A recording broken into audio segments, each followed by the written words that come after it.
Et cette crise pointe également du doigt la procédure de rappel dans le commerce des produits présumés dangereux ou défectueux, que ce soit du lait ou des steaks contaminés ou encore des batteries défaillantes. Comment les rappels sont-ils organisés? Peut-on prévenir chaque client? Ce soir, c'est Vicky Bogart qui fait le point et qui vous répond. Vicky, première question. Pour le cas de Leclerc, comment le rappel des produits vendus a-t-il été organisé?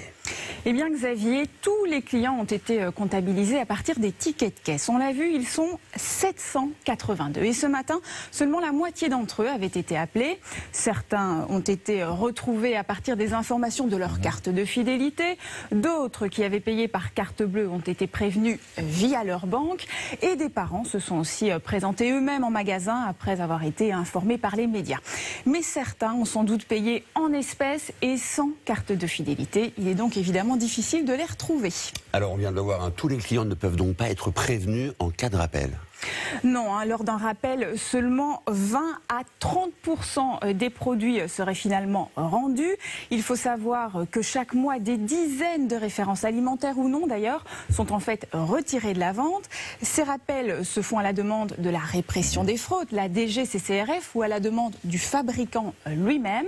Pour les produits déjà vendus, le fabricant est tenu d'informer les consommateurs via les médias, les réseaux sociaux ou encore les affiches en magasin. Et pour les produits encore en rayon, les commerçants sont chargés de les retirer de la vente en les traçant avec leur code-barre, les numéros des lots et la date de production. Et à chaque fois, il y a une obligation de résultat. Les produits doivent être repris, mais il n'y a pas d'obligation de moyens sur la manière dont ils doivent être récupérés.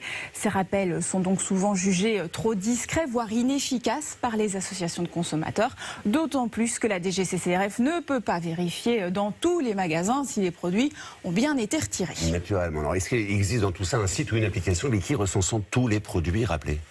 Alors malheureusement, il n'existe aucune liste exhaustive, mais le site de la DGCCRF recense une partie des produits rappelés.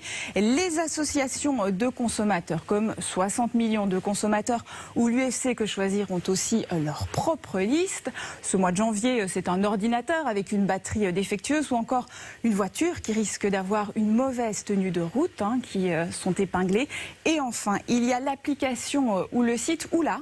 En 3 ans, ils ont quand même recensé pas moins de 2016 produits rappelés en France. Merci beaucoup Vicky pour ces explications.